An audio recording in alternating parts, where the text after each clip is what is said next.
अनंत कोटी ब्रह्मांड नायक राजाधिराज योगिराज सद्गुरु श्री स्वामी समर्थ।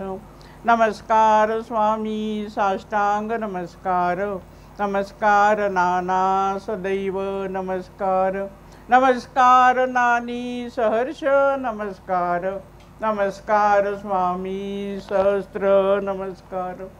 आज स्वामी जयंती, श्री स्वामी समर्थांचा जन्मोत्सव संपन्न करण्यासाठी आपण सर्वजण इथे जमलेलो आहोत। या स्वामी भवनात आपण जमलेलो आहोत। मगाशी आपण ऐकलं की हे मंदिर स्वामींनी दृष्टांत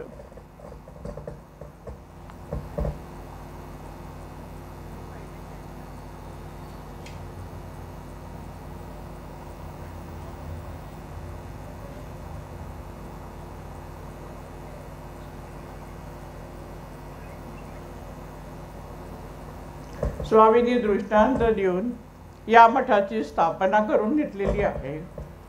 अशा या पवित्र स्थानावर आपण सर्वजण एकत्र जमलेलो आहोत स्वामींचा जन्मोत्सव करण्यासाठी। यातूनच दिसतंय की आपली अनेक जन्मांची काहीतरी पुण्यही आहे आणि त्याचबरोबर आपण मागील काही जन्मामध्ये स्वामींची भक्ती केली आहे। त्याचबरोबर परमपूज्य नानांशी पण आपला काहीतरी संबंध आलेला आहे आणि त्याचबरोबर आपण सर्वजणही अनेक मागील जन्मात एकमेकांचे नातेवाईक आहोत आणि म्हणून आपण सर्वजण या पवित्र भूमीमध्ये स्वामी समर्थांचा जन्मोत्सव संपन्न करण्यासाठी जमलेलो आहोत। अनंत कोटी ब्रह्मांड नायक अशी स्वामींच्याबद्दल आपण म्हणतो। त्यांचा जन्मोत्सव आपल्या आयुष्यातला सगळ्यात मोठा आनंदाचा दिवस म्हणजे स्वामी जयंती, कारण स्वामींच्या अपार कृपेमुळेच आपलं आयुष्य बहरून आलेलं आहोत। इथे आपण आलेलो आहोत कशासाठी आलोय? स्वामींकडे काही मागायला आलोय, त्याचबरोबर स्वामींना काही द्यायला आलोय आणि काही सांगायला आलोय, ही तगूज करायला आलोय। स्वामींशी आपल्याला आपल्या मनातल्या काही गोष्टी सांगायच्या आहेत म्हणून आपण आलेलो आहोत। आता आपण प्रार्थना करणार आहोत स्वामींच्या पुढे की तुमची कृपा दृष्टी माझ्यावर राहू दे, कारण आम्ही मनुष्य जन्मात आहोत, त्यामुळे आमच्या दुःखात सुख जीवनामध्ये सुख दुःख सगळं भरलेलं आहे। रामदास स्वामी म्हणतात, जळत हृदय माझे जन्म कोट्यान कोटी, मजबर करुणेचा राघवा पूर लोटी, षडरिपु कुळ माझे तोडिता तोडवेना। आता या सगळ्याचा अर्थ काय आहे की अनेक जन्मात मी त्रासच काढतोय महाराज, आणि म्हणून काय पाहिजे मला तुमच्याकडून? तुमची करुणा हवी आहे, पण ती करुणा कशी हवी आहे? त्याचा पूर हवाय, पूर। एवढीची करुणा ठेवून नाही चालणार आहे, तर मला पूर हवा आहे, तेव्हा माझं हे हृदय शांत होणार आहे। पण माझं जळत हृदय माझे जन्म कोट्यान कोटी कशामुळे जळतंय? षडरिपु कुळ माझे तोडिता तोडवेना। आम्ही सगळे रिपू जवळ घेऊन बसलेलो आहोत, ते सोडू शकत नाही आणि त्यामुळे आम्ही सुखी नाही। म्हणून परमेश्वरा श्री स्वामी समर्थ श्री रामा करुणेचा पूर येऊ दे, तर माझं हृदय शांत होईल आणि हे परमेश्वरा तूच करू शकतोस। ही स्वामी समर्थांना प्रार्थना करण्यासाठी आपण आलेलो आहोत। आता दुसरं रामदास स्वामी काय म्हणतात? संसार संगे बहुशीडलो मी, कृपा करी रे रघुराज स्वामी, प्रारब्ध माझे टळता टळेना, तुझवीन रामा मज कंठवेना। आपण महाराजांना हे सांगायला आलोय। आता संसार म्हणजे आपला घरातला संसार, छोटासा संसार, त्याचबरोबर या विश्वात आपण वावरतोय, त्यामुळे अनेक लोकांशी आपला संबंध येतोय, तो संसार। त्याच्यामुळे काय झालंय? संसार संगे बहुशीडलो, मी आता त्रासलोय आणि म्हणून तू माझ्यावर कृपा कर, कृपा करी रे रघुराज स्वामी। पुढे खूप महत्वाची गोष्ट आहे, प्रारब्ध माझे टळता टळेना, तुझवीन रामा मज कंठवेना। प्रारब्ध शुद्धी करायची आहे तर फक्त परमेश्वरा श्री स्वामी समर्थ श्री रामा तूच करू शकतोस। आता मगाशी म्हटल्याप्रमाणे षडरूप कुळ माझे तोडिता तोडवेना, ते षडरूप घेतलेले आहेत आणि म्हणून प्रारब्ध मध्ये त्रास आलेला आहे आणि म्हणून ही प्रारब्धाची शुद्धी फक्त परमेश्वराशी प्रार्थना केल्यानंतरच होऊ शकते. भजन रहित रामा, आम्ही आज अवस्थेत आहोत हेच महाराजांना सांगायला आलोय. भजन रहित रामा सर्वही जन्म गेला, स्वजन जनधनाचा व्यर्थ म्या स्वार्थ केला. काय म्हटलं की माझ्या स्वतःची लोक आणि समाजातल्या लोकांचा मी स्वार्थीपणे त्यांच्याशी स्वार्थाने व्यवहार केला. खूप महत्वाचा शब्द लक्षात घ्या तुम्ही. आम्ही छोट्या छोट्या गोष्टी स्वार्थ साधत असतो आणि आपल्याला आनंद मिळतो, वा वा मला फायदा झाला. पण तसा विचार करू नका. स्वजन जनधनाचा व्यर्थ म्या स्वार्थ केला, रघुपती मती माझी आपुलीशी करावी, सकळ तेजुनी भावे कास तुझी धरावी. ही प्रार्थना समर्थांची करायची आहे की आता या सगळ्यातनं मला माझी सुटका कर. माझी जी मती आहे, माझी जी बुद्धी आहे ती चांगली करा आणि तुम्हीच मला ह्याच्यातून बाहेर काढणार आहात.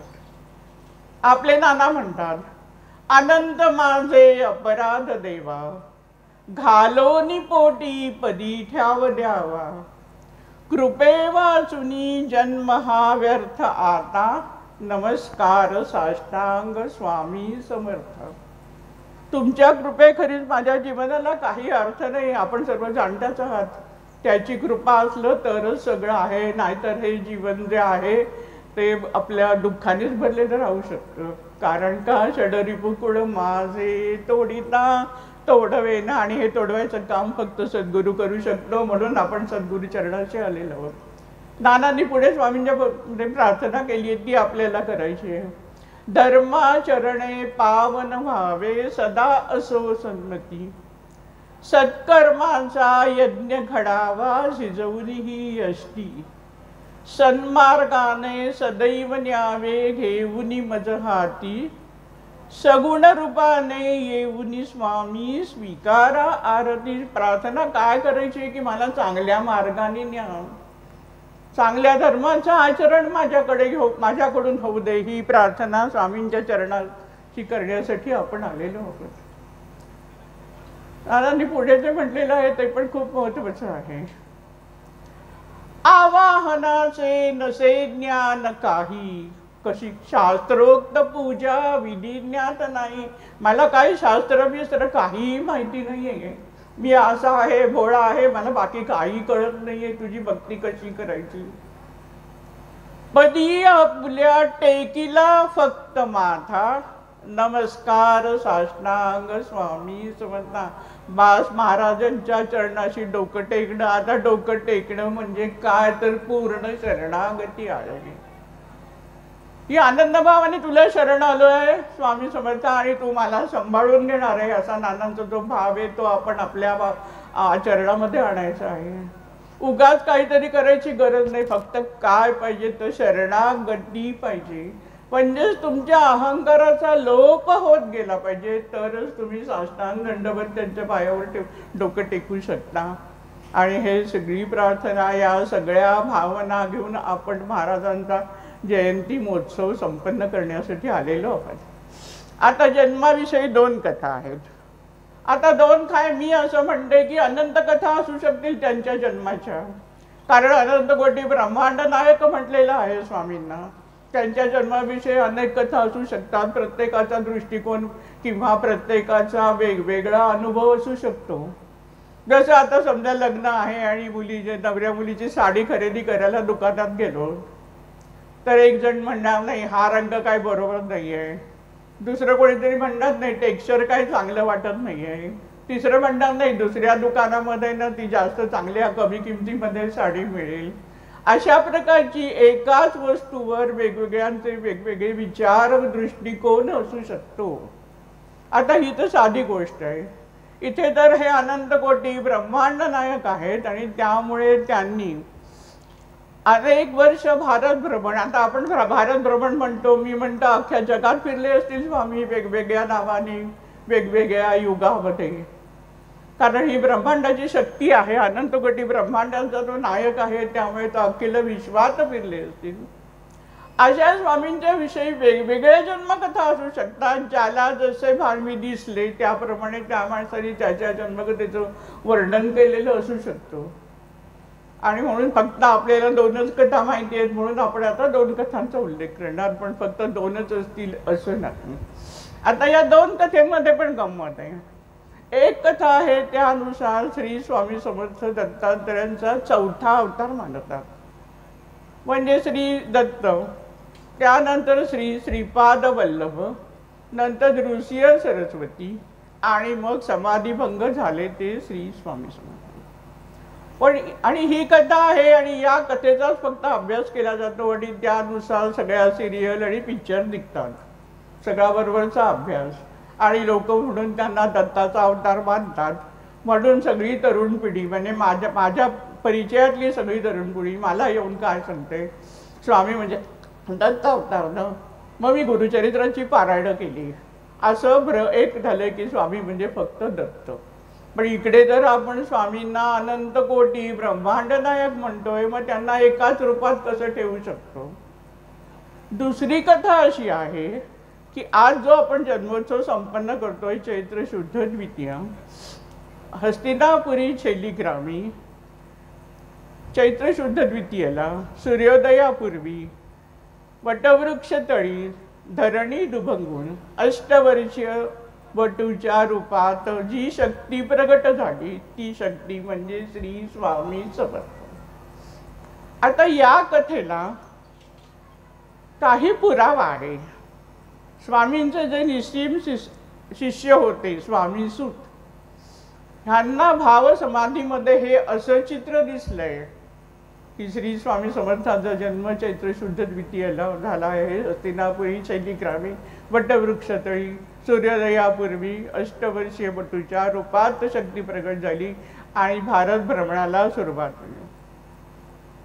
आणि त्यामुळे स्वामी सुतांनी स्वामी सगुण रूपात अक्कलकोटमध्ये असताना हा जन्मोत्सव करायला सुरुवात केली. आणि स्वामींनी या गोष्टीला दुजोरा दिलाय, म्हणजे स्वामींनी ही मान्य केलंय.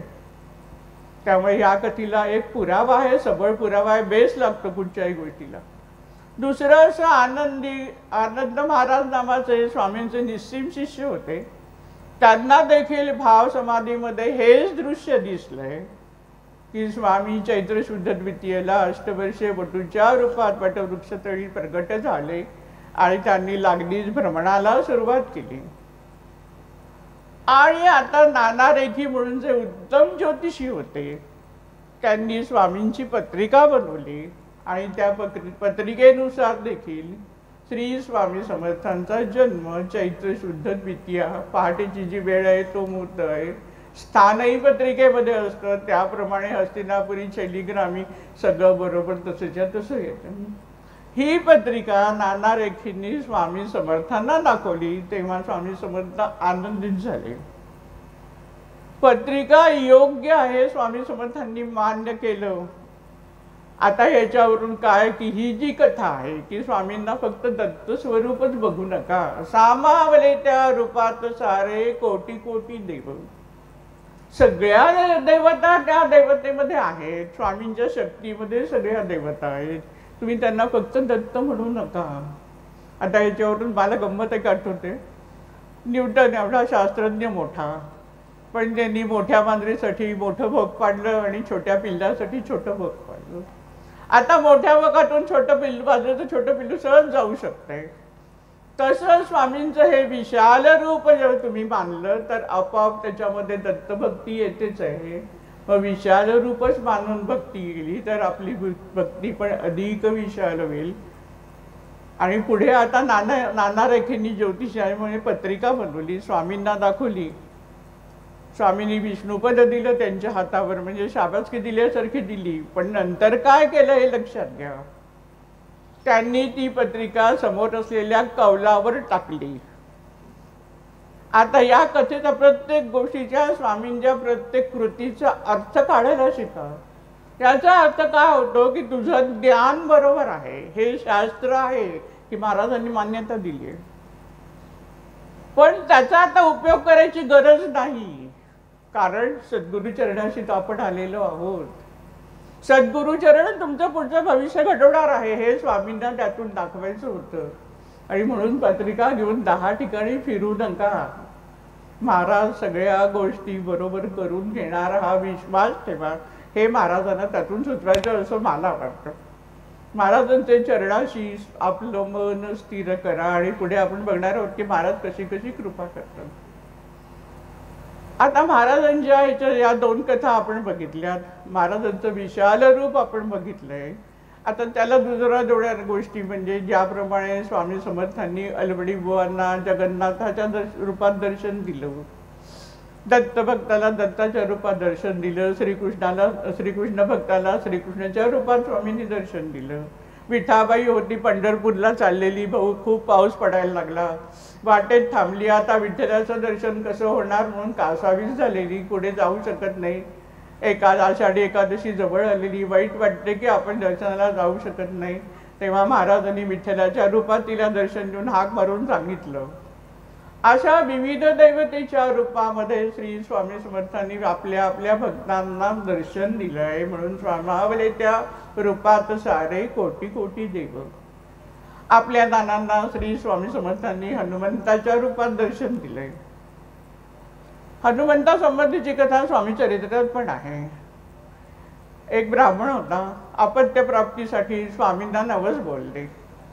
आता नवसावरून सांगते. नवस नाना असं म्हणायचं की नवस बोलू नये. स्वामी नवस फेडून देतात गोष्ट वेगळी, पण का बोलू नये याचं शास्त्रीय कारण आपण जाणूया. आपण काही कर्म घेऊन बरोबर आलेलो असतो. आता या जन्मी जर आपण नवस बोललो तर महाराजांची कृपा, देवाची कृपा आपल्यावर होते. पण आपल्याला जो त्रास आहे तो आपल्या कर्मामुळे आहे. त्यामुळे तुम्ही नवस बोलला, देव तुमचा नवस पूर्ण करून देणार, तुम्हाला देणार जे हवं ते. पण जे कर्मभोग आहे त्याची शुद्धी नाही होऊ शकत. ते तुमच्या पुढच्या जन्मात जातं. हे सगळं नाना सांगायचं तुम्हाला मी म्हणते. हा जो भोग आहे तो आपण पोस्टपोन करतो. आणि म्हणून नवस बोलल्याची स्वामींना शरणी जा. बा स्वामी तुमची कर्मशुद्धी करून देतील. सद्गुरूच्या चरणाशी त्याच्यासाठी जायचं असतो की तो आपली कर्मशुद्धी करतो. तर त्याप्रमाणे नवस केला, त्याला अपत्य प्राप्ती झाली, पण लागलीच नवस फेडायला गेला नाही, थोडा उशिरा गेला. तोपर्यंत महाराज समाधिस्थ झालेले होते. अक्कलकोटला आला आणि जेव्हा कळलं की महाराज समाधिस्थ झाले तेव्हा त्याला प्रचंड वाईट वाटलं की आता आपला नवस आपण कसा फेडणार. महाराजांनी त्याला दृष्टांत दिला की मी कोल्हापूरला कुंभार स्वामींच्या इथे मी हनुमंताच्या रूपाने वावर करतो, तू तिथे जा आणि नवस फेड.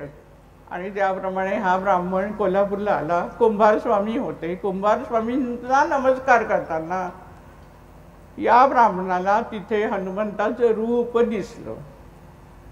आता आपल्या नानांना हनुमंताच्या रूपात स्वामीने दर्शन देऊन सांगितलं की तू चिरंजीव हो, म्हणजे अखंड कार्य करत राहा.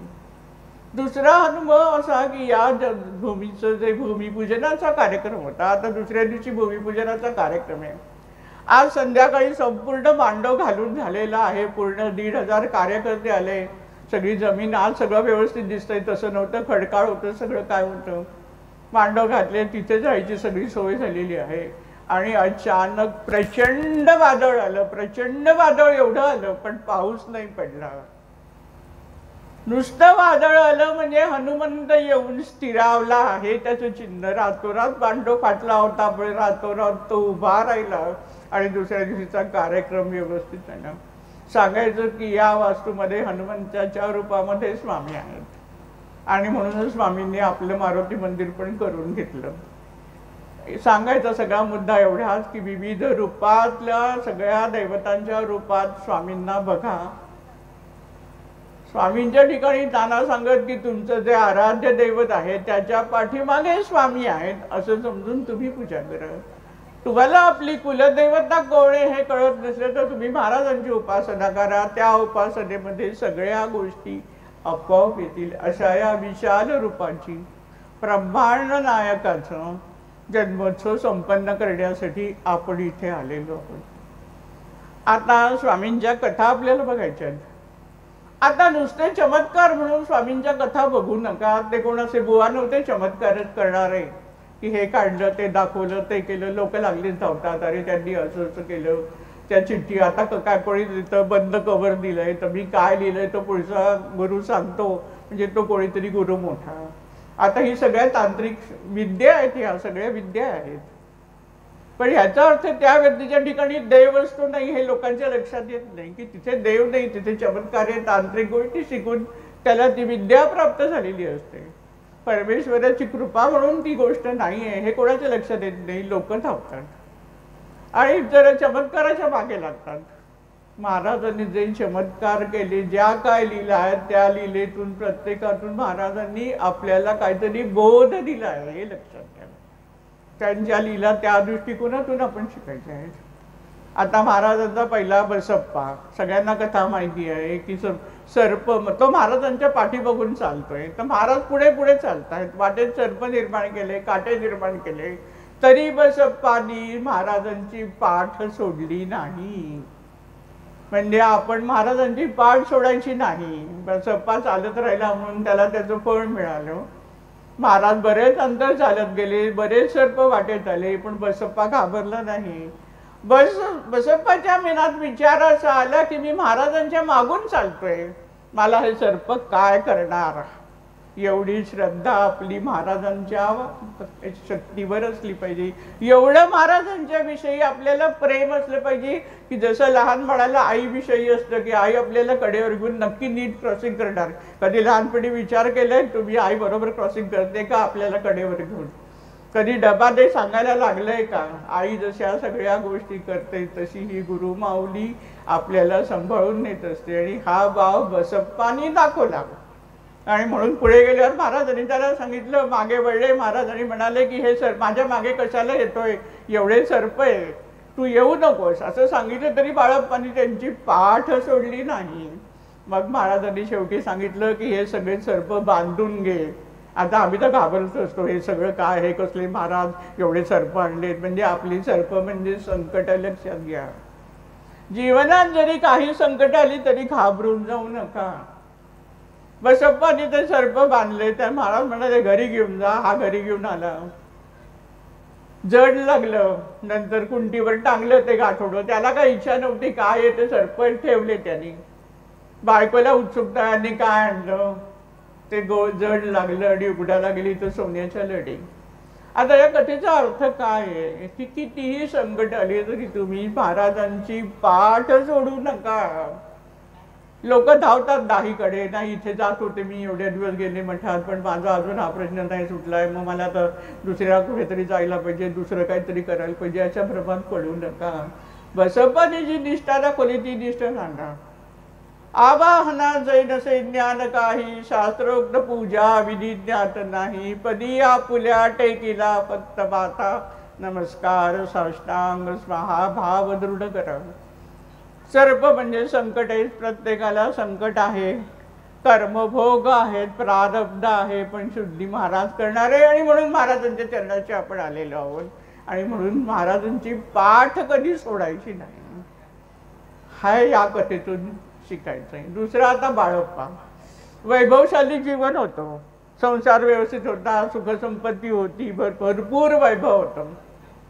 पण त्यांना असं वाटत होतं की हे आपले जीवन नाही, नुसतं धान्य संपत्ती समृद्धी आहे, संसार आहे, सगळं आहे, हे खरं आपलं जीवन नाही, आपल्याला काहीतरी वेगळं कार्य करायचं आहे असं बाळप्पाच्या मनात सतत विचार येत होते. आणि महाराजांनी त्याला स्वप्नामध्ये पंचपक्वान्नाचं ताट एकदा दाखवलं. बाळप्पांना अर्थ कळला नाही, दुसऱ्यांना दाखवलं तरी बाळप्पांना त्याचा अर्थ कळत नव्हता. आणि तिसऱ्या वेळेला ताट जेव्हा दाखवलं पंचपक्वान्नाचं, स्वप्नामध्ये महाराज घेऊन उभे राहिले. काय भाग्य, विचार करा तुम्ही, एवढं प्रेम तुम्हाला पाहिजे आणि एवढं तुमचं हृदय निस्पृह असलं पाहिजे. नानांचं हे जे कार्य एवढं विशाल झालं त्याचं कारण नानांनी निस्पृह राहून स्वामींची सेवा केली. निस्पृह म्हणजे फक्त पैशाचा मोह नाही असं नाही, नानांना प्रसिद्धीचाही मोह नव्हता, हे लक्षात घ्या तुम्ही. त्यांनी स्वतःला कधीच मोठं म्हटलं नाही. अनेक वेळा स्वामींचं दर्शन होऊन सुद्धा त्यांनी स्वतःला महाराज म्हणून घेतलं नाही. अशा प्रसिद्धीपासून ते लांब राहिले. ही जी निस्पृहता आहे ती महत्वाची आहे. बाळप्पांना ज्या वेळेला पंचपक्वान्नाचं ताट तिसऱ्यांदा दाखवलं तेव्हा महाराज बाळप्पांना जाणवलं की आता मी इथे राहायचं नाही. मला काहीतरी, त्यांना माहिती नव्हतं महाराज कोण आहे ते, पण एक दिव्य शक्ती कळत होतं. या दिव्य शक्तीची सेवा करायला आता मी माझं आयुष्य द्यायचं आता बाळप्पांनी निर्धार केला. आणि घरात कोणालाही न सांगता, कारण सांगितलं तर कोणी जाऊ देणार नाही, सगळं परत मोह माया शत्रुपूमध्ये तुम्हाला अडकवणार. त्यामुळे कोणालाही न सांगता घरातून बाहेर पडले. आणि मग ते शोध घेत राहिले की मी कुठे थांबवायचंय, मी कुठे सेवा करायची. पण अनेक ठिकाणी थांबल्यानंतर त्यांना जाणवलं 2-3 दिवसांनी की नाही, हे माझं स्थान नाही, हे माझं कार्याचं स्थान नाही. आणि असं करत करत ते अक्कलकोटला येऊन पोचले. स्वामींचं दर्शन घेतलं, स्वप्नात दिसणारी व्यक्ती कोण हे समजलं. आणि त्याच वेळेला जाणवलं की इथेच माझं कार्यक्षेत्र आहे, पुढचं आयुष्य मी या चरणाशीच देणार. आणि बाळप्पा तिथेच स्थिरावले आणि सेवक म्हणून राहिले. ही महत्वाची गोष्ट आहे. खरं भरपूर वैभवात वाढलेले होते, पण महाराजांच्या सेवेमध्ये जे पडेल ती कामं बाळप्पांनी केली. आणि महाराजांचा त्यामुळे त्यांच्यावर खूपच कृपा दृष्टी होते. या बाळप्पांना थोडा त्रास दिला जवळच्या लोकांनी, सगळीकडे जे आहेत. शेवटी माणसं म्हटल्यानंतर काही मत्सरी सेवक बाकीचे होते, त्यांना बाळप्पांच्या विषयी मत्सर वाटायचा, कारण स्वामींचे ते लाडके आहेत म्हणून, आणि त्यांना त्रास द्यायचा. पण स्वामींच्या इथे सेवा करणाऱ्या सेवकांनी देखील बाळप्पांना त्रास द्यायचा प्रयत्न केला.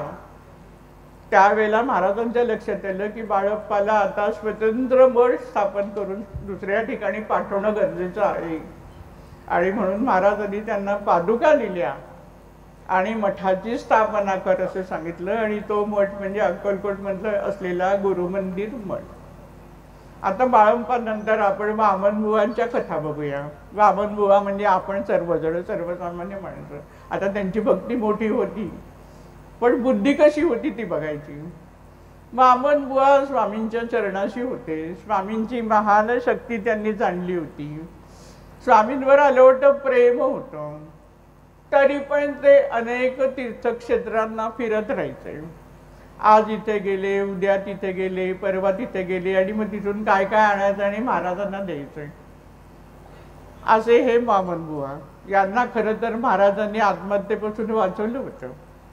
अत्यंत तब्येतीचा त्रास झाला म्हणून आत्महत्या करायला निघालेले वामनबुवा, त्यांना महाराजांनी पकडून आणलं आणि आयुष्याची अशी आत्महत्या करायची नाही, कार्य कर असं करून त्यांना भक्ती मार्गावर आणलेलं. असे वामनराव 10 दिशांना फिरत राहायचे. सप्तशृंगी देवीच्या दर्शनाला गेले. आता आम्ही पण गेलो की आम्हाला पण वाटतं की आम्हाला प्रसाद मिळावा, आम्हाला अमुक मिळावं, आम्हाला तमुक मिळावं. डोळे मिटून महादेवाचं नीट दर्शन घेण्यापेक्षा आम्ही पण काय मिळेल, प्रसाद तिथे आहे का, तो संपला नाही न, तो मला मिळेल का, मला अमुक फुलकोटी प्रसादाचं देईल का, असंच विचार करणारे आपण सगळं म्हणतो तसं अज्ञानी जीव. तसं हे बापनरावांचं होतं. त्यांना म्हटलं देवीच्या मुखात जो तांबूल आहे, म्हणजे देवीला विडा द्यायचं जे पण त्याच्यावर तशी प्रथा आहे तिथे, तो तांबूल आपल्याला मिळावा असे बापनरावांना वाटत राहिलो. पुजाऱ्यांकडे मागितला. आता पुजारी मागितल्यावर देणार का, ते समजतात की आमचा सगळे अधिकार काय मंदिराचे ते आमच्याकडे, अशी एकंदर तिथे पूजा करणाऱ्यांची वृत्ती असते की नाही नाही मी हे तुम्हाला देणार नाही, हे करायचं नाही, याला हात लावू नका. त्यामुळे त्या मंदिरातले पुजारी काय त्यांना द्यायला तयार नाही.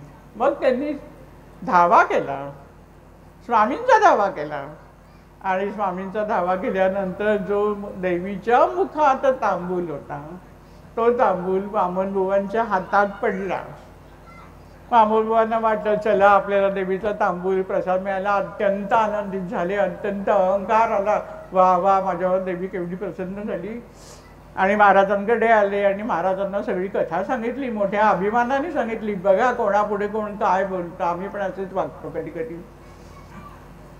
तांबूल, तेव्हा महाराज एकच शब्द बोलले, पण तांबूल देण्यासाठी आम्हालाच यावं लागलं.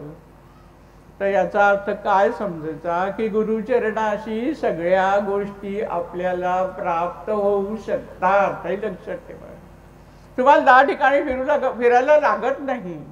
तुम्ही फिरू नका असं मी म्हणणार नाही. प्रत्येक जे तीर्थक्षेत्र आहे तिथली जी भूमी आहे तिथे कोणी ना कोणीतरी उपासना केलेली आहे, त्यामुळे तिथे पवित्र स्पंदनं आहेतच. त्यामुळे तीर्थक्षेत्रात जाऊ नका म्हणत नाही, पण जर तुम्ही गुरुचरणाशी असलात तर सर्व तीर्थक्षेत्रामधली जी काय ऊर्जा शक्ती आहे ती तुम्हाला त्या चरणाशी मिळू शकते. म्हणून एकदा गुरुला सरेंडर झाल्यावर 10 ठिकाणी धावायला लागत नाही. हाच अर्थ लक्षात घ्यायचा आहे. तुम्ही सगळ्या पवित्र स्थानं आहेत, पण गुरु भेटल्यावर भटकंती करायची गरज पडत नाही. तुम्हाला माहिती आहे डोंगरे नावाचे गृहस्थ होते, जवळजवळ बडोद्याचे 30-40 जण कार्तिकेय स्वामींच्या दर्शनासाठी निघाले. येताना वाटेत अक्कलकोटला गेले, कारण स्वामींचं नाव सगळ्या ठिकाणी झालं होतं. महाराजांना समजलं की हे सगळेजण कार्तिकेयच्या स्वामींच्या दर्शनाला जात आहेत. फक्त डोंगरे नावाचे गृहस्थ त्यांच्यामध्ये होते. त्यांना स्वामी म्हणाले की तुम्ही पुढे जाऊ नका, तुम्ही इथेच थांबा. त्यांनी महाराजांची आज्ञा मानली, हे लक्षात घ्या. आम्ही असे मानणार नाही आणि म्हणून असं कसं एवढं मी दर्शनाला चाललो, एवढी मी तयारी करून आले, आता इथे कशाला थांबू. थांबले आणि गंमत अशी की त्यांना स्वामींनी ज्या दिवशी कार्तिकेय स्वामींचं दर्शन घ्यायचं असतं आणि जो एक विशिष्ट वेळ असते, मुहूर्त असतं, त्याच वेळेला महाराजांनी त्यांना कार्तिकेय स्वामींच्या रूपात अक्कलकोटमध्ये दर्शन दिलं. बाकीचे सगळे त्रास काढून गेले, पैसे खर्च, वेळ खर्च, श्रम, पण डोंगरे बुवांना तिथेच एवढा मोठा लाभ प्राप्त झाला. त्यातनं काय जाणायचं की गुरुचरणाशी आणि गुरु आज्ञा मानल्यानंतर तुम्हाला कुठे धावायची गरज नाही. म्हणून उगाच बडबड फिरून पुढे तरी पुण्य जमा करतो अशा ह्याच्यात राहू नका. मी माझा स्वतःचा अनुभव सांगते की माझ्या पाठीमागे काही लोकांनी तो ऐकलेला असेल, पण याच्या दृष्टिकोनातून सांगण्याची गरज आहे म्हणून परत सांगते. आपले एक ट्रस्टी होते तेरेदेसाई नावाचे, लक्ष्मीकेशवम नानांचं पण एक दैवस्थान, आणि म्हणून त्यांना असं वाटायचं की आम्ही दोघं जण लक्ष्मीकेशवाच्या दर्शनाला का गेलो नाही. ते त्यांच्याकडे, त्यांच्या घराण्याकडे तिथली पूजा, आणि म्हणून ते आमच्या प्रचंड मागे लागले की काही झालं तरी आपण चौघजण जायचंच. शेवटी पाळसाची मताला पण आपल्याला नेहमी मान द्यायला लागतं. आपल्याला समोरची व्यक्ती जर काही सांगत असेल, तिचा जर काय आग्रह असेल चांगल्या गोष्टीसाठी, तर आपण तेवढा मान देणं गरजेचं. म्हणून मी तयार झाले. आमची गाडी निघाली, महाडच्या इथे आली. तोपर्यंत वाटेत खाणं पिणं सगळं झालेलं होतं आणि त्यावेळेला गाडी तिथे घसरली पुढे आणि उलटी झाली, अक्षरशः उलटी झाली. आणि काय माहिती नाही आम्ही कसे बाहेर आलो. आता AC गाडी म्हणजे सगळे दारं खिडक्या बंद, आता काहीच आठवत नाही आहे काय घडलं ते. त्याच्यातनं आम्ही कसे बाहेर आलो माहिती नाही. ड्रायव्हर म्हणाला त्या बाजूला पार आहे झाडाचा, रस्त्याच्या दुसऱ्या बाजूला, तिकडे तुम्ही सगळे जा, मी सामान घेऊन येतो. आम्ही सगळं गेलो. कोणाला काही लागलं नव्हतं, कोणाला वाटणार पण नाही की एवढा मोठा काहीतरी ॲक्सिडेंट. पण माझ्या मनात विचार आला की मी आता पुढे जायचं नाही. मी तेरेसांना सांगितलं तुम्ही दुसरी गाडी करा, तुम्ही पुढे जा, मी दुसरी गाडी करून मी स्वामी भवनात जाणार. मग ते पण तयार झाले की आपण सगळे परत जाऊया. आणि आम्ही स्वामी भवनात आलो. संध्याकाळी 5ची वेळ होती, आपली 5:30ची प्रार्थना. आल्यानंतर आपले सकपाळ्यामाचे पुजारी होते, त्यांनी आमच्या बॅगा बघितल्या सामानाच्या, कारण तिथे जायचं तर माझं सासर पण तिथे जवळ आहे आणि म्हणून मी बरंच काय काय घेऊन सामान त्या बॅगेमध्ये घेतलेलं. एवढ्या बागा बघून सकपाळ म्हणाले तुम्ही काय 1 महिना राहिला आलात का, असं गमतीत म्हणाले. मी म्हटलं हो, आता इथे मग काम करणार आहे, जरा तुम्ही कसं काम करता ना ते सगळं सुपरविजन करायला. सगळे गप्पा निश्चित झाल्या. प्रार्थना झाली आणि प्रार्थना झाल्यानंतर एक तरुण मुलगी माझ्याकडे आली आणि मला म्हणाली की आज रात्री आम्हाला दोघांना इथे राहता येईल का. तर मी म्हटलं का. तर म्हणाली आम्ही लोणावळ्यापर्यंत येत होतो आणि माझ्या नवऱ्याला अचानक ड्रायव्हिंगची भीती वाटली. मग मी विचार केला मी त्या संकटातून आलेली आहे, आता मी या मुलीला नाही कसं म्हणू, कारण हा परत तसाच गेला, ड्रायव्हिंगला भीती वाटते, आताही मुंबईला कसे जातील. तेरेदेसाई दोघं जण राहणारच होते पाठीमागच्या खोल्यांमध्ये. तिला म्हटलं ठीक आहे, आज तुझा काय योग आहे मला कळत नाही, तू राहा, तुम्ही दोघे राहा. मग तिने मला नानांची माहिती वगैरे विचारली, आमचं एकत्र जेवण झालं सगळं. मी माझ्या खोलीत झोपायला गेले.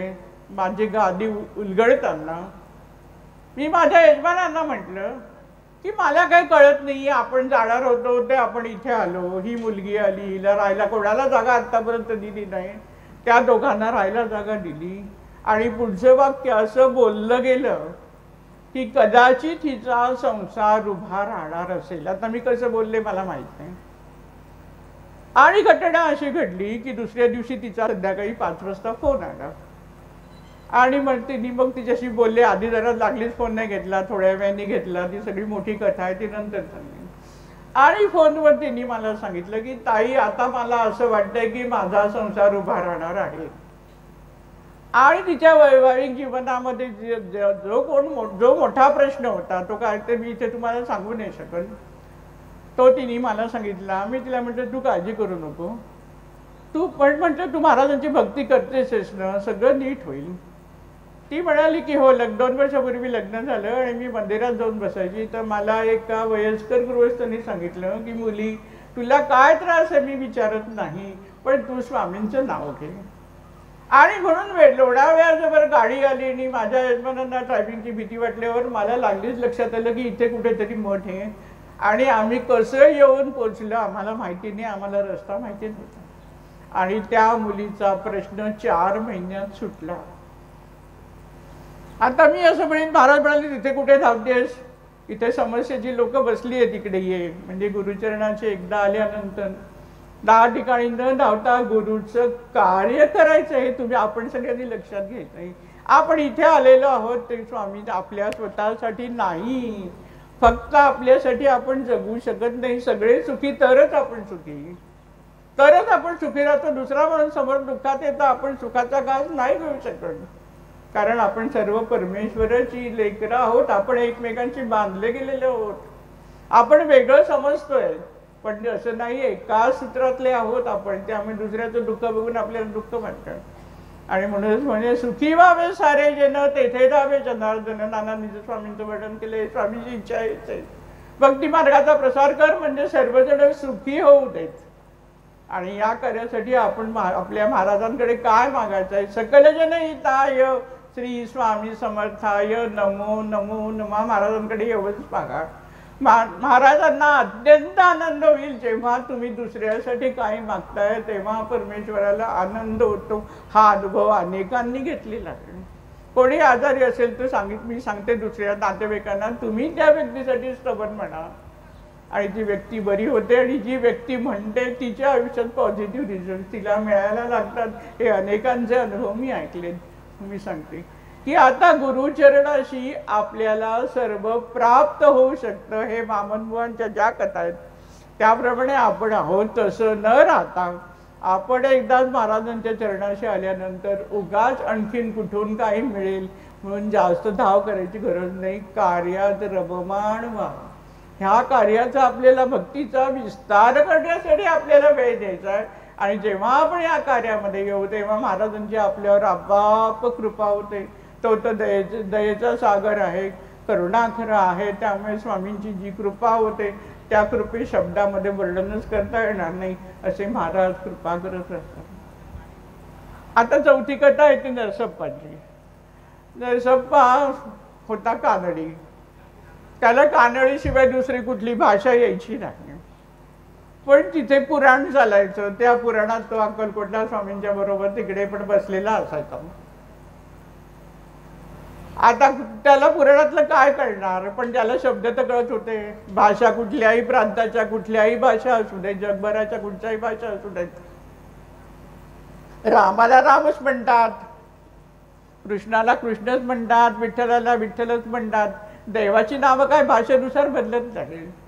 त्यामुळे पुराण ऐकताना निदान कृष्ण हे शब्द तरी त्याला आपलेसे वाटत राहिले असणार. आणि तो रममाण व्हायचा त्या भक्तीमध्ये. महाराजांना माहिती होतं की त्याला कानडीशिवाय काही येत नाहीये.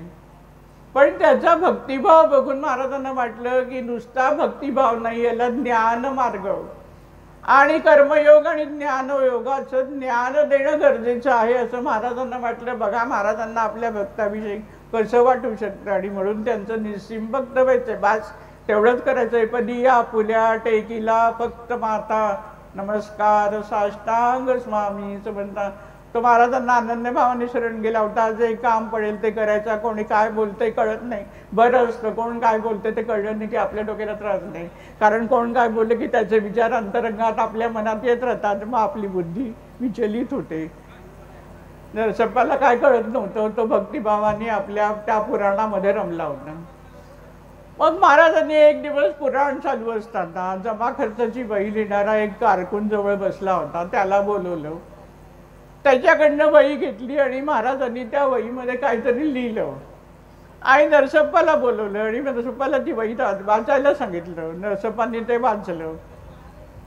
सगळं झाल्यानंतर त्यांनी ते पुराणिक बुवांच्या पाठीमागे तो लागला आणि पुराणिक बुवांना आणखीन मध्ये त्याच्या मार्फत सांगितलं की मला ही भगवद्गीता शिकायला सांगितली आहे, तुमच्याकडून शिकायची आहे मला, महाराजांनी सांगितलंय.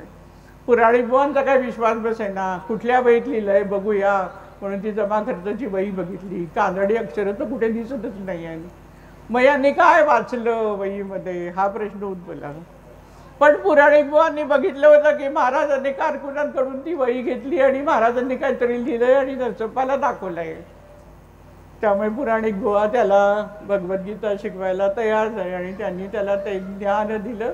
ज्ञानयोग कर्मयोग. महाराज आपली अशी प्रगती करून घेतात, आपल्याला मागायला नाही लागत महाराजांकडे, आपोआप महाराज देत राहतात. आता या नरसप्पाची कृपा झाल्यानंतर माणसं कशी विसरतात याचं उदाहरण पण या नरसप्पाच्या दुसऱ्या कथेमध्ये आहे. महाराजांची प्रचंड कृपा त्याच्यावर झाली. महाराज एकदा त्याच्या शेतात गेले आणि महाराजांनी त्या शेतामध्ये ऊस पेरला. नरसप्पांनी जाणले की महाराज म्हणतात की ऊस पेर म्हणजे पीक, भरपूर पीक मिळेल आणि खरोखर त्याला शेतामध्ये भरपूर उत्पन्न मिळायला लागलं. आणि एकदा स्वामीने त्याची गंमत बघायची. परीक्षा बघतात स्वामी, परीक्षेला उत्तीर्ण झालंच पाहिजे म्हणून अभ्यास करायचा. जसेच ऑफिसमध्ये प्रमोशन पाहिजे, 10वी 12वीची परीक्षा आपण झटून अभ्यास करतो, प्रमोशनसाठी अभ्यास करतो, तशी कृपा करण्यासाठी अभ्यास करायची असते, साधना करायची असते आणि त्यासाठी महाराज परीक्षा घेतात. महाराज एकदा त्याचा सुगीचा जेव्हा काळ होता, आता ऊस कापणीचा काळ आहे, त्याच वेळा महाराज त्याच्या घरी 20 भक्त आपल्या 20 सेवकांना घेऊन जाऊन राहिले. राहिल्यानंतर याच्या मनात विचार आला नरसप्पाच्या की आता महाराज आपल्या घरात राहिले, आता त्यांची सेवा करायला आपल्याला घरात राहायला लागणार, मग आपल्या ऊस कापणीचं कसं होणार. बघा एवढी कृपा प्राप्त झाल्यावर सुद्धा माणसाला कसा स्वार्थ चुकीच्या मार्गाने नेत राहतो. हे सगळं शिकायचं यातून आपण. आणि नरसप्पाच्या मनात विचार आल्याबरोबर महाराज त्याच्या घरातून बाहेर पडले आणि ते परत गेले नाही.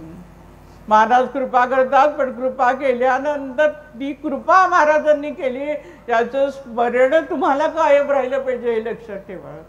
एकदा मिळालं आता महाराजांना विसरलो, आता महाराजांची काय गरज नाही असे वागू नका, हे नरसप्पाच्या कथेतून आपल्याला शिकायचं आहे. आता नागू अण्णांची कथा आहे. वकील होते. आता इथे कोण वकील असेल तर राग बनवू नका, पण वकील म्हणलं की खऱ्याचं खोटं खोट्याचं खरं, त्याच्याशिवाय वकिलीची प्रॅक्टिस चांगली चालत नाही. मोठा नावाजलेला वकील म्हणजे ज्या खोटी केस ती लढवून पण त्याच्यात तो यश मिळवतो, असा असला तर तो मोठा वकील. तसं नागू अण्णांनी खरंच खोटं काय काय सगळं केलं आणि 40व्या वर्षी त्यांचे डोळे गेले. आता दोन्ही डोळे दिसत नाही, पुष्कळ डॉक्टरी इलाज झाले, काही उपाय नाही. शेवटी ईश्वरी कृपेने प्रश्न सुटतात, हे लक्षात घ्या. मी मागे एका प्रवचनात तुम्हाला सांगितलं आहे की अरविंद घोष यांनी प्रार्थनेचा प्रभाव काय असतो याचा अनुभव त्यांच्या आयुष्यात घेतला आणि मग राष्ट्रभक्त असणारे, राष्ट्राच्या स्वातंत्र्यासाठी काम करणारे योगी अरविंद हे ते कार्य सोडून आध्यात्मिक मार्गाकडे वळले. प्रार्थनेचा प्रभाव मनुष्याला खूप फायदेशीर होऊ शकतो. त्यांचा भाऊ आजारी होता, तो कसा त्या आजारपणातून बरा झाला त्याविषयीची कथा आहे. तर आता नागोड्यांनी विचार केला आता तुळजापूरच्या देवीच्या दर्शनाला जावं आणि तिथे अनुष्ठान करावं, आणि म्हणून ते आपल्या कुटुंबाला घेऊन गेले आणि त्यांनी ठरवलं की 6 महिने देवीला प्रदक्षिणा घालायच्या 3-4 तास. आता हे आंधळे 12 वर्षाच्या मुलीचा हात धरून ते प्रदक्षिणा घालू लागले. पुजाऱ्यांनी त्यांच्यावर कृपा केली की त्यांना दिसत नाही म्हणून गाभाऱ्यात प्रदक्षिणा घालायची परवानगी दिली.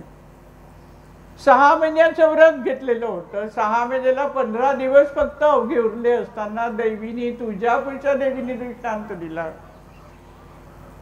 की तू अक्कलकोटला जा. पण माणसं अशी असतात, कसं मी असं ठरवलंय, आता मी कसं बदलणार, आता स्वामी सेवा घेतली आहे, पण मग घरात काहीतरी असलं की नाही, मग मी कसं जाणार, असं करून नाही चालणार. सेवा घेतली तर ती स्वामींची आज्ञा आहे, त्या काम निघाले तर जायला पाहिजे, हे अगोदर शिकायचं. नागवडांनी विचार केला, नाही आता 6 महिने पूर्ण झाल्यावरच जाणार म्हणून थांबले. देवीनी त्यांना देखील पंचपक्वान्न ताट दाखवलं, तरी हे नागुंडना हल्ले नाही. त्यांनी सगळं पूर्ण केलं 6 महिन्याचं व्रत, आणि मग ते अक्कलकोटला आले. आता महाराजांना इकडे सगळं माहिती आहे काय चाललंय ते. महाराजांनी तर बोलवलंय, देवी बोलली म्हणजे काय, महाराजांनीच बोलवून घेतलंय. महाराज आतल्या खोलीमध्ये होते मुद्दामून, आणि पांघरून डोक्यावर घेऊन झोपले. नागवण्णा आले महाराजांकडे. नागवण्णा आले आणि सेवकांना म्हणाले, आता आधी सेवकांची परमिशन घ्यायला लागते, तर महाराजांपर्यंत जाता येतं. त्यांना सांगितली आपली सगळी कथा. सेवक महाराजांना सांगायला गेले तर महाराज म्हणाले, नको, ते लचांडीकडे कशाला पाठवले, असं जोरात बोलले. नागवण्णांनी ते ऐकलं आणि त्यांना रडायला लागलं. मी 6 महिने एवढ्या प्रदक्षिणा घालून घालून थकलोय, हे सगळं केलं, देवीने सांगितलं म्हणून मी इथे आलो, तर हे महाराज लचांड वगैरे म्हणून मला म्हणतायत. सेवकांनी सांगितलं की महाराजांनी सांगितलं की तू पंढरपूरला जा. सेवकांनी सांगितलं महाराज सांगतायत तर तू पंढरपूरला जा. नागवण्याचा नाईलाज होता म्हणून ऐकलं. पहिल्यांदा देवीने सांगितलं तेव्हा नाही ऐकलं, कारण काय गरमी होती, मी पूर्ण करणार आणि मगच जाणार. पण आता परिस्थिती महाराजांनी अशी करून टाकली की ते पूर्ण शरणागतच झाले, नाईलाज झाला, आणि म्हणून ते पंढरपूरला पोचले. 2-3 दिवस राहिले, काही कळत नाहीये काय आहे म्हणून. एक दिवस त्यांना माहिती मिळाली की इथे उद्धव मठामध्ये एक डोळ्याचा डॉक्टर आलाय. मग नागवण्णा त्या डॉक्टरकडे गेले. डॉक्टर होता तिथे. त्यांनी तपासलं, म्हणाला ऑपरेशन करतो, आधी 25 रुपये दे, पूर्ण झाला बरा झालास की 25 रुपये दे. नागवण्णा हो म्हणाले. आता ते बघितलं ते पैसे चांगले कमवलेलेच असणार. त्यांनी मोठा पंचा घेतला. डॉक्टरने काहीतरी केलं आणि डोळ्याला पंचा बांधून पाठवून दिलं. 3 दिवसांनी पट्टी सोड सांगितलं. नागवण्णाने 3 दिवसांनी पट्टी सोडली. दिसायला लागलं, पण ठणका लागला, कारण त्याची पूर्ण शरणागती झाली नाहीये स्वामींपर्यंत. मग स्वामी थोडं थोडं ठुसठुस ठेवतात आपल्यासाठी, पण तसं नागवण्णाला ठेवलं ठुसठुस की डोळे दुखतायत. इतकं दुखायला लागलं की असं वाटायला लागलं की पहिलं होतं ते बरं होतं. आम्हाला पण कधीतरी वाटतं की कशाला ते होतं, ती परिस्थिती बरी होते. आणि मग त्यांनी विचार केला की आता याच्यातून काही आपल्याला पर्याय नाही, आता आपण परत अक्कलकोटला जाऊया महाराजांकडे. आणि अक्कलकोटला आले. महाराजांना सगळं सांगितलं. महाराजांनी सांगितलं की 3 दिवस डोळ्यामध्ये घोड्याचं मूत घाल. नागवण्णाने त्याप्रमाणे केलं आणि नागवण्याचं दिसायला लागलं. आता घोड्याचं मूत घाल काय त्याच्या पाठीमागे हे लक्षात घ्या तुम्ही. महाराजांनी एक आपलं असं सांगितलं, जी असाध्य गोष्ट आहे ती कर अशी सांगितली. याच्यात पण परीक्षा बघितली. नागवणांनी केलं आणि बरं वाटलं. का बरं वाटलं?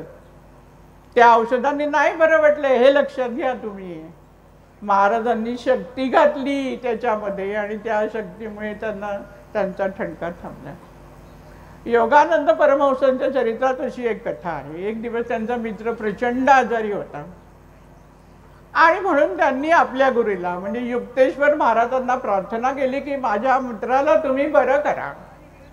युक्तेश्वर महाराज आले आणि याला म्हणाले की तू जरा तेल घेऊन ये. तेल. योगानंद परमहंसांनी तेल आणलं. तरुण होते त्यावेळची गोष्ट आहे, ते साधक होते त्यावेळेला. तेल आणल्यानंतर युक्तेश्वर महाराजांनी ते 7 थेंब तेल त्या पेशंटच्या मुखात घातलं आणि हा मित्र उठून बसला. मोठा चमत्कार घडला, गुरुची कृपा आहे. त्यावेळेला युक्तेश्वर महाराज योगानंद परमहंस जे त्यांचे साधक आहेत, त्या वयामध्ये ते आहेत, त्याला म्हणाले की मला खात्री आहे आता की तू त्याला जेव्हा कुठे जाशील तेव्हा बरोबर तेल घेऊन जाशील. की 7 तेल घातलं की माणूस बरा होतो असं तुला वाटत असेल, असं हसून त्यांना सांगितलं. आणि त्यावेळेला त्यांनी सांगितलं की हे तेलामुळे नाही आहे, इथे गुरु शक्ती घालतो. म्हणून गुरुनी जे काय सांगितलंय ते त्याप्रमाणे करायचं. गुरुची शक्ती त्याच्यामध्ये असते. म्हणून अमुक केलं, अमक्याला स्वामींनी असं सांगितलं होतं म्हणून आपण पण तसंच नाही. त्यावेळेला महाराजांची शक्ती आपल्याला मिळणं गरजेचं आहे, हे या कथेतून शिकायचं. आता डोळ्यांवरून विषय निघाला म्हणून नानींच्या जीवनातली कथा सांगते. काय काय काय महाराज घडवू शकतात, किती बोललं तरी कमीच आहे महाराजांच्या विषयी. नानींच्या डोळ्याचं ऑपरेशन ठरलेलं, काजबिंदू झालेला, ऑपरेशन ठरलेलं. ठाण्याच्या नीलापर हॉस्पिटल त्या काळामध्ये प्रसिद्ध होत्या डोळ्याच्या डॉक्टर. ठाण्यात त्यांचं नाव नंबर 1 होतं. त्यांच्याकडे तपासणी झाली, ऑपरेशन ठरलं, सगळं झालं. आता 2 दिवसांनी ऑपरेशन करायचं आहे. माझा मुलगा 10वीला होता, म्हणून मी आईला घाई करत होते, डिसेंबरमध्येच कर म्हणून घाईघाईने डिसेंबरमध्ये करायचं ठरवलं. सगळं झालं, रिपोर्ट आले, सगळं झालं. आता आईच्या डोळ्यासमोर स्वामी कार्य आहे. त्या काळात डोळ्याची ऑपरेशन कठीण होती, 1 महिना काम करता नाही यायचं. म्हणून आईने काही ट्रस्टींना फोन केला की आता माझं असं ऑपरेशन आहे, तर तुम्ही जरा संस्थेचं काम बघा. त्यातल्या एका व्यक्तीने नानींना काय सांगितलं, तुम्ही घाई करू नका, तुम्ही पनवेलच्या डॉक्टरकडे जा, त्या डॉक्टरांना तुम्ही डोळे दाखवा, एक सेकंड ओपिनियन घ्या. मग आईला पण वाटलं की ठीक आहे, माणसाला नेहमी असं वाटतं आपल्याला पण एखादं ऑपरेशन करायचं ठरलं आणि कोणी म्हणालं की दुसरे खूप चांगले डॉक्टर आहेत त्यांना दाखवून घ्या, तर आपल्याला पण वाटतं की दाखवूया. त्यामुळे आईला पण वाटलं. हळदीपूरकर त्या डॉक्टरांचं नाव बऱ्याच जणांना माहिती असते. आईने मला फोन केला की उज्ज्वल असं असं आहे, आपण पनवेलला जाऊया. मी जरा रिलक्टंट होते की नको आता कशाला, एवढ्या त्या नीलापर एवढ्या तज्ज्ञ डॉक्टरांनी तपासल्यानंतर तू कशाला धावाधाव करते, जे येणारे जे आहे ते असणारच आहे. पण तरी पण आईला वाटलं की जाऊया. आणि मगाशी म्हटल्याप्रमाणे दुसऱ्या माणसाचं ऐकायला शिकलं पाहिजे. त्यामुळे मी लागलीच आईला म्हटलं की ठीक आहे, आपण उद्या जाऊया. आता त्या काळात काय ऑनलाईन अपॉइंटमेंट घेतली आहे वगैरे काय प्रकार नव्हता, जाऊन धडकायचं डॉक्टरकडे. म्हणून वेलंगी नावाचे आपल्या संस्थेचे एक ट्रस्टी होते, त्यांचं घर अगदी जवळ होतं आईच्या घराचा. म्हणून आईने त्यांना फोन करून सांगितलं की तुम्ही घराची चावी घेऊन जा, मी उद्या अशी पनवेलला जाते. ते आले. मग त्यांना कळलं असं, कारण त्यांच्याकडे चावी दिली आईने, कारण आपल्याच घरामध्ये स्वामी समर्थ परिवाराचं ऑफिस चाललं. तर स्टाफ आल्यावर त्यांना घर उघडून देण्यासाठी वेलंगींना चावी घेण्यासाठी आईने बोलवलं. ते म्हणाले की तुम्हाला अशी अपॉइंटमेंट मिळणार नाही, खूप गर्दी असते, मी येतो तुमच्याबरोबर, ते माझे नातेवाईक आहेत, मी तुम्हाला पहिला नंबर देतो. मग आम्ही लवकर 6 वाजता निघालो, डॉक्टरकडे गेलो, तपासणी झाली, रिपोर्ट नीलापरंसपेने तपासलेले रिपोर्ट समोर आहेत. हळदीपूरकर डॉक्टरही तपासलं तर रिपोर्टमध्ये काही नाही. सत्य घटना सांगते तुम्हाला, सत्य घटना. ते म्हणाले अहो तुमच्या डोळ्यांना काहीच झालेलं नाहीये, तुमचं ऑपरेशन करायची गरजच नाही. आणि काय दिलं, विटॅमिनच्या काय गोळ्या लिहून दिल्या आणि टॉप दिले. आता तुम्ही असं समजू नका की ते खाल्लं की आपले डोळे बरे होतील.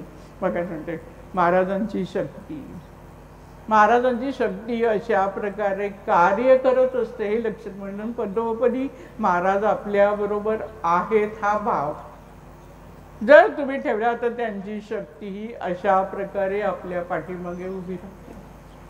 आता या महाराजांच्या विविध कथातून आपण शिकलो की बसप्पांनी जे केलं की महाराजांची पाठ सोडायची नाही, बाळप्पांनी जे केलं की महाराजांचे चरण सोडायचे नाही. वामन बुवा फिरले तसं न फिरता आपण स्वामींच्या चरणाशी एका या स्थानावरच स्थिर राहायचंय. कुठेतरी जाऊन मला आणखीन काहीतरी पुण्य मिळेल असा विचारात भ्रमात फिरत राहू नका. इथे सगळं तुम्हाला प्राप्त होणार आहे. दत्तम भट म्हणून स्वामींचे एक शिष्य होते, स्वामींच्या सेवेत होते. त्यांना पण वाटलं की कुलस्वामिनीच्या दर्शनाला जायला पाहिजे, म्हणून देवीच्या दर्शनाला जाऊ का असं महाराजांना विचारायला आलंय.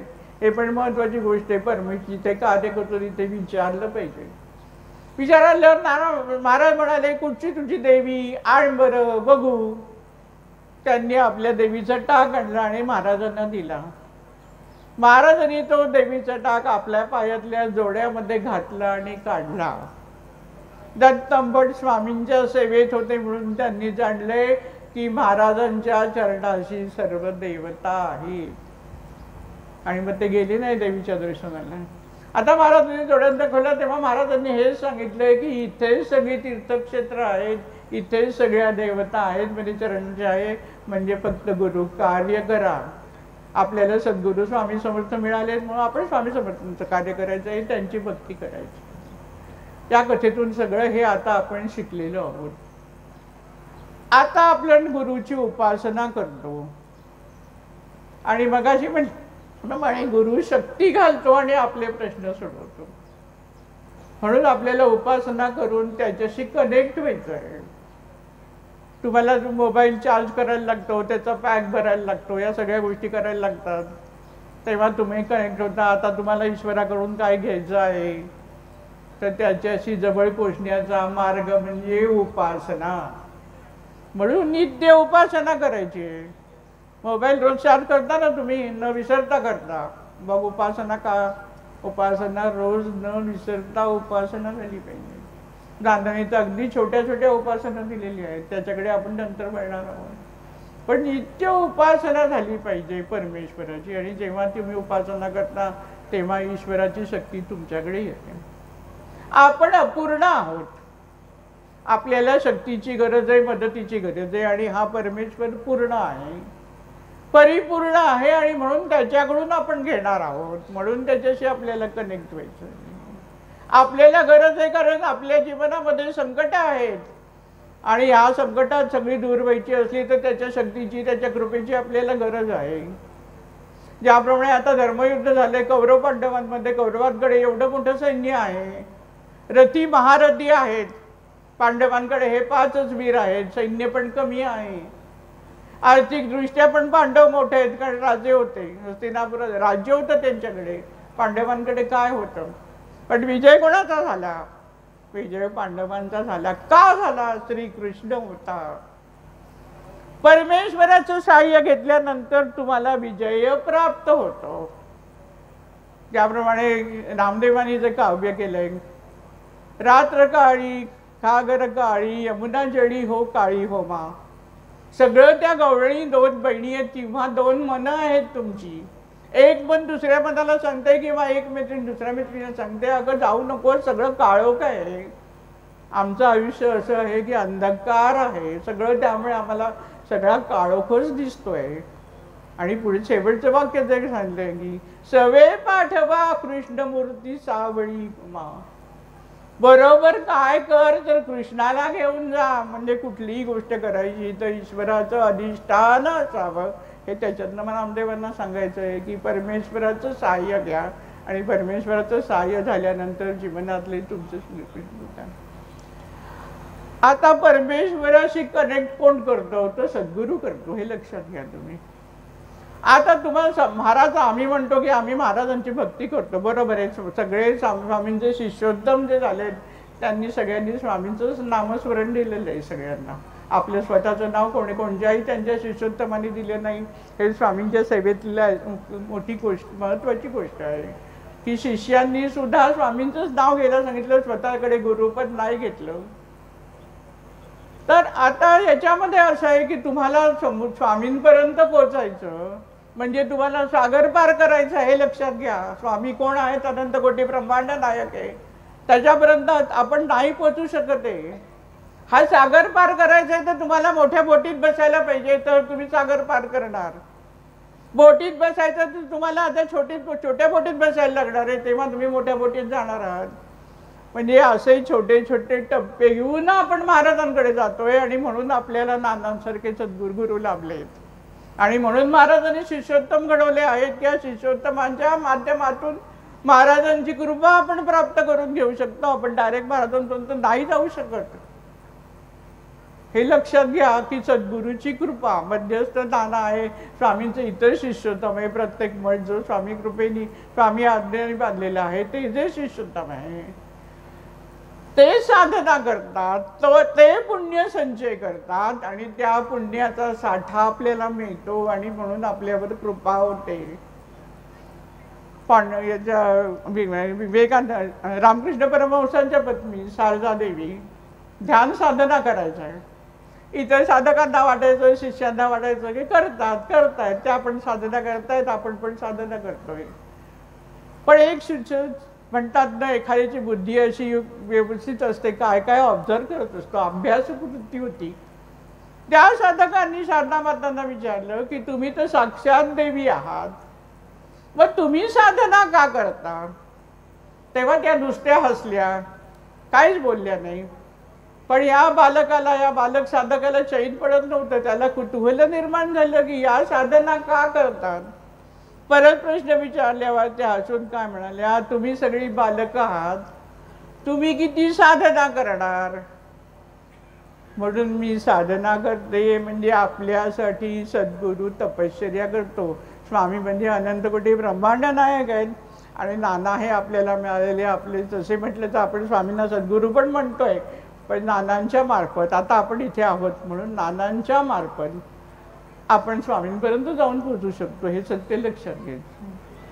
आता म्हणून नानांनी जी पुण्याई करून ठेवलेली आहे, त्या पुण्य संचय मोठा आहे, त्यातला साठा आपल्याला मिळत जातो आणि आपले प्रश्न सुटतात. मी अभिमानाने सांगेन, जे सत्य आहे ते सत्य बोलायला का आम्ही घाबरावं, की जो कोणी प्रश्न घेऊन येतो त्या प्रश्न महाराज सहज लिलया सोडवतात. की मला आश्चर्य वाटतं की या माणसाचा हा प्रश्न कसा सुटेल असा माझ्या मनामध्ये कुठेतरी शंका असते, पण हा प्रश्न सुटतो. आता एखादा प्रश्न एखाद्याचा सुटत नाही, लक्षात घ्या का सुटत नाही. तर जे मगाशी म्हटलंय की जे प्रारब्ध असतं ते तुमचं प्रारब्ध किती खोल आहे आणि त्याची शुद्धता किती प्रमाणात होणार आहे आणि तुमचा आध्यात्मिक विकास कशा पद्धतीने होणार आहे हे सद्गुरू जाणतो. मगाशी नरसप्पाचं काय झालं, कृपा केली पण विसरला, मग कृपाचं फुकटलं सगळं शेवटी. तसं होऊ नाही याच्यासाठी काही वेळेला प्रश्न सुटत नाही आणि प्रारब्ध असतं, कर्मभोग असतात. ते कर्मभोग होईपर्यंत तो प्रश्न काही वेळेला गुरु सोडवत नाही. का तर हे पुढच्या जन्माला जायला नको. मगाशी म्हटल्याप्रमाणे नवसत बोलले, प्रश्न सुटला. कर्म आहे, कर्म पुढेच्या जन्माला आलंय, परत तोच प्रश्न उभा राहणार नाही. कर्मासंबंधीची बऱ्याच कथा आहे, पण एक कथा सांगते. पॉंडेचेरीच्या माताजी, योगी अरविंदांच्या, अरविंद त्यांचे गुरु, मग त्या माताजी म्हणून आल्या, कृष्ण भक्त, फ्रेंच तिकडच्या वसाहतीमध्ये राहणाऱ्या, शोध घेत भारतामध्ये आल्या आणि पॉंडेचेरीला योगी अरविंदांना बघितलं आणि त्यांना जाणवलं की हेच आपलं कार्यस्थान. अशा या माताजी, या मातांकडे एकदा 5-6 मित्र आले आणि त्यांनी त्यांच्या एका मित्राचा फोटो दाखवला आणि म्हणाले की आमचा हा मित्र अत्यंत साधा आणि सरळ आहे, पण आता त्याच्यावर खुनाचा आरोप आहे. माताजींनी फोटो बघितला आणि त्या मित्रांना सांगितलं की या जन्मात तो साधा सरळ आहे, सज्जन आहे, कबूल आहे, पण मागच्या जन्मात त्यांनी खून केलाय, ते प्रारब्ध त्याला या जन्मात भोगायला लागतंय. आपण अनेक जन्मांचं कर्म बरोबर होतं. मी म्हटलं ते फॉरवर्ड होतं काही वेळेला गुरुकृपेने किंवा आपल्या आजूबाजूला असलेल्या नातेवाईकांच्या सुद्धा पुण्याईचा किंवा त्यांच्या काही चुकांचा परिणाम आपल्या जीवनावर होतच असतो, एकच सूत्राने मानलेलं असतो. त्यावेळेला असलेल्या पापकर्मातून आधी कधीतरी सुटका होऊन जाते, प्रश्न तेव्हा सुटतो, पण ते पापकर्म पुढे उभं राहतं.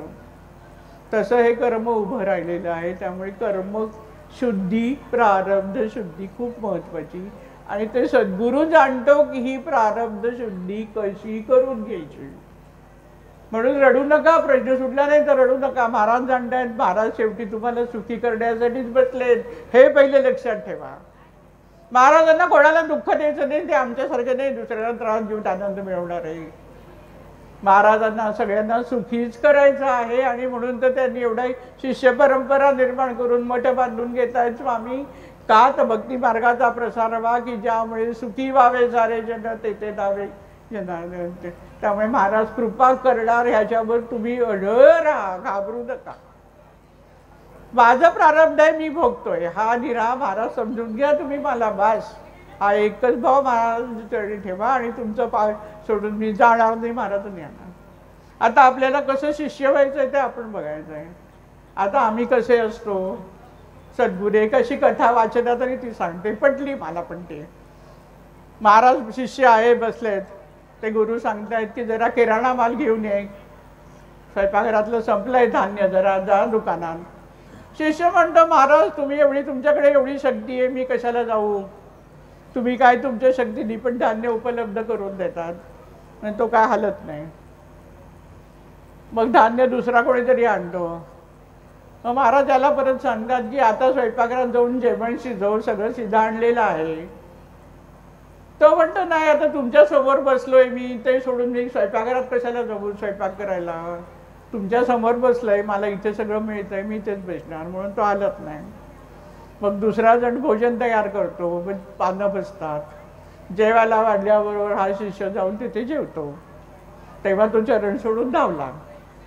असं शिष्य आपल्याला व्हायचं नाही. आपल्याला कसं शिष्य व्हायचं आहे? रामदास स्वामींच्या चरित्रात एक कथा आहे. एकनाथ कुलकर्णी नावाचे पैठणचे ते गृहस्थ होते. ते पण वकील होते. वकिली चालत नव्हती. पैठणमध्ये काही पैसे मिळत नव्हते. उदरनिर्वाह नीट होत नव्हता. आणि म्हणून त्यांनी विचार केला उत्तर भारतात जावं, वकिली करावी आणि पैसे घेऊन यावं. आणि त्याप्रमाणे 3 वर्ष ते राहिले आणि त्यांनी तिथे वकिली केली. त्यांना जवळजवळ 61 होऊन त्यावेळेचं जे नाणं होतं तेवढे त्यांना फायदा झाला आणि ते घेऊन निघाले. त्यांना वाटलं की येताना आता रामदास स्वामींचं दर्शन घ्यावं, म्हणून ते सापडला आले. रामदास स्वामी त्यावेळेला रामगड इथे होते, म्हणून हे गृहस्थ तिथे गेले. तिथे गेल्यानंतर महाराजांचं दर्शन घेतलं, रामदास स्वामींचं दर्शन घेतलं. रामदास स्वामी म्हणाले की आता भोजन करूनच जा. तेवढ्यात तिकडे 61 ब्राह्मण आले. रामदास स्वामींनी कल्याण स्वामींना सांगितलं सगळ्यांना जेवायला वाढ. आता त्या रामगडमध्ये काही धान्य नाही, पत्रावळी नाही, द्रोण नाही, काही नाही. तरी तिथे 61 ब्राह्मण जेवले. हे एकनाथ कुलकर्णी जेवले आणि महाराजांबरोबर 2 शिष्य होते, महाराज, कल्याण स्वामी आणि एक शिष्य. सगळ्यांची जेवणं झाली व्यवस्थित. आता ब्राह्मण भोजनाला बसल्यावर रामदास स्वामी म्हणाले एकनाथ कुलकर्ण्यांना, दक्षिणा ठेव, तुझ्याकडे आहेत ना पैसे, ठेव. त्यांनी 61 ब्राह्मणांना एक होऊन ठेवलं. सगळं झालं, ब्राह्मण गेले, सगळं झालं. यांच्या मनात विचार की महाराज मला, रामदास स्वामी मला नंतर पैसे देतील, नंतर पैसे द्यायची आशायच्यात ते रामदास स्वामींच्या आगे मागे. रामदास स्वामी चापडला आले म्हणून हे पण चापडला आले. रामदास स्वामी काय नाव काढत नव्हते की तुझे पैसे द्यायचे. शेवटी त्यांनी विचार केला की ठीक आहे, जाऊया आता घरी, म्हणून घरी यायला निघाले. अतिशय हताश झालेली की सगळं कमवलं आणि सगळं गेलं, आता काय करायचं. घरी चेहरा पडून दाराशी आल्यावर वडील मात्र अत्य आनंदात, बाकी सगळेजण एकदम आनंदात. वडील म्हणाले, असं तू चेहरा पाडून काय आलायस? तो म्हणाला, बाबा काय सांगू तुम्हाला, सगळं कमवलं 3 वर्ष आणि सगळं गेलं. ते म्हणाले, गेलं काय? तू एवढं कमवून आलायस. तुझा रामदास नावाचा कोण मित्र होता ना, तो म्हणाला की वाटेत चुकामुक झाली आहे आणि माझ्या मित्राचं हे 121 होन आहेत, ते मी देण्यासाठी आलो आहे. आपल्याला शिष्य असा होता की गुरुनी त्यांनी सांगितलं एवढे होऊन ठेवले. महाराजांनी किती पटीने करून दिलं. तसं जे काय आहे ते सरेंडर महाराजांच्या चरणाशिवायचा विचार नाही करायचा की कसं होईल, मी काय करू. फक्त अशा पद्धतीची शरणागती होऊन महाराजांचं भक्त. आता नानाने दिलेल्या ज्या उपासना आहेत अत्यंत महत्त्वाच्या उपासना आहेत. तुम्हाला माहिती आहे की हे ब्रह्मांड म्हणजे पंचमहाभूतांच्या ऊर्जा लहरी आहेत. आपला देह पण पंचमहाभूतांचा आहे आणि आपण ज्या वास्तूत राहतो त्या वास्तूत पण पंचमहाभूतांचं वास्तव्य आहे. त्या कशामध्ये जरा जरी इम्बॅलन्स झाला तरी आपल्या आयुष्यामध्ये संकट निर्माण होतात. त्यामुळे वास्तूचा आणि आपल्या प्रत्येकाच्या शरीराचा बॅलन्स राहणं महत्त्वाचं आहे. आणि नानांनी जे उपासना दिले त्याच्यामध्ये हे घडतं, लक्षात घ्या तुम्ही. आपण कलश पूजा करतो, कृष्णाची पूजा आहे. संसारिक माणसाला कृष्णाची पूजा अतिशय लाभदायक असते. श्रीकृष्णाच्या पूजेमध्ये आपण कलशामध्ये पाणी ठेवतो, ईशान्य दिशेला पाणी ठेवतो आणि पूजा करतो. जलतत्व घरातलं बॅलन्स होतं आणि आपल्या शरीरातलं जलतत्व बॅलन्स होतं. पाण्यालाही पंचमहाभूत, त्या सगळ्यांना एक स्मरणशक्ती आहे, लक्षात घ्या.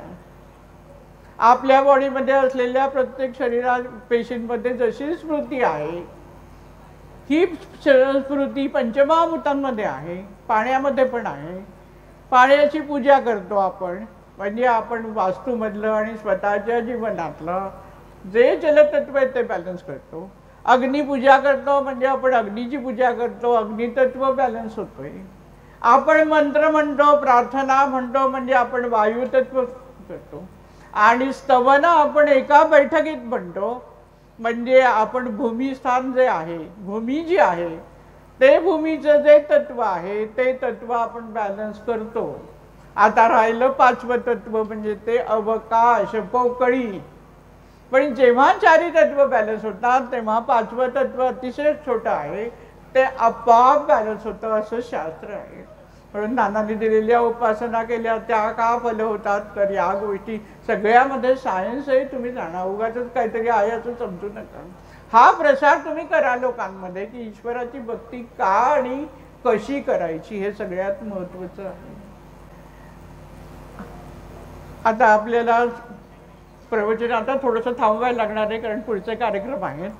काही विषय मी सोडून देते. आता शेवटच्या विषयाकडे आपण येऊया. आणखीन गोष्टी सांगायच्या होत्या पण आता सांगत नाही, कारण नंतर भोजन सगळं कसं व्यवस्थित झालं पाहिजे. कुठेही कुठच्याही गोष्टीत कधीही गोंधळ होता कामा नये. हे आयुष्यात भक्ती मार्गात अत्यंत महत्वाची गोष्ट आहे, लक्षात ठेवायची. आता आपण महाराजांचं दर्शन घेणार आहोत. महाराजांकडे कशासाठी आलोय, काय प्रार्थना करायला आलोय ते सुरुवातीला बघितलंय. आता परत दर्शन देणार आहोत. तर चोखामेळ्याने काय म्हटलंय आहे, जोहार मायबाप जोहार, बहु भुकेला होतो तुझ्या उष्ट्यासाठी आलो. आपण त्याच्यासाठी चालू आहे. आता देवाचं उष्ट म्हणजे काय, आम्ही फक्त प्रसाद म्हणतो तसं नाही. देवाचं उष्ट म्हणजे देवाच्या मुखातून आलेले शब्द, म्हणजे देवाचा उपदेश.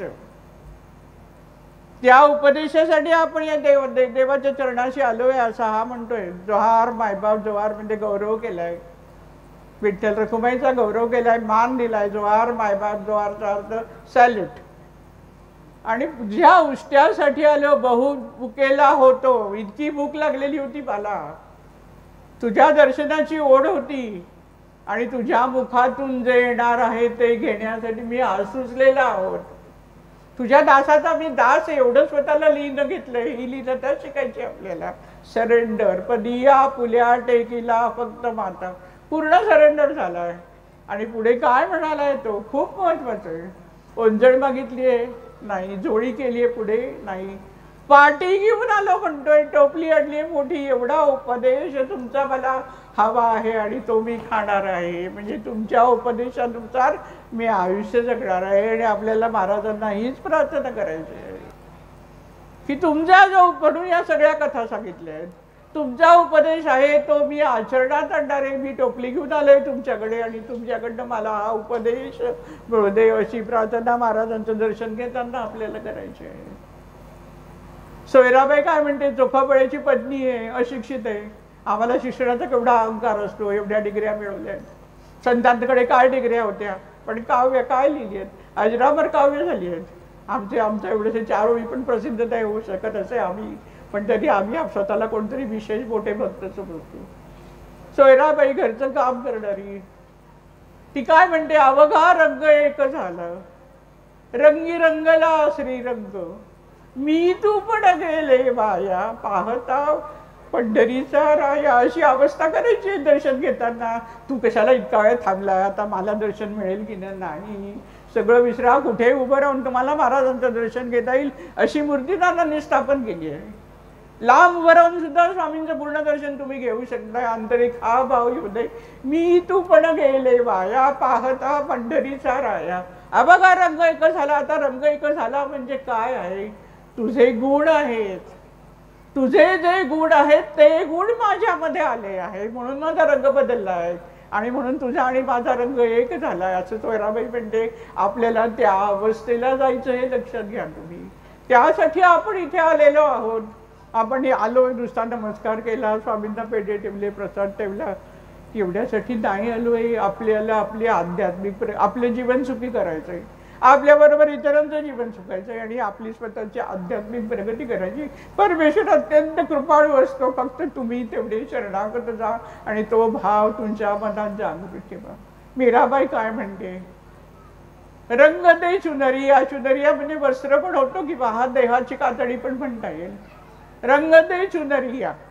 आणि तू कसा रंग दे, लाल नको, हिरवा नको, पिवळा नको, मला तुझ्या रंगात रंग दे रंग. यांनी म्हटलं आहे सोयराबाईंनी. तेच मीराबाई म्हणते बघा सगळ्यांचे भाव कसे असतात एकच.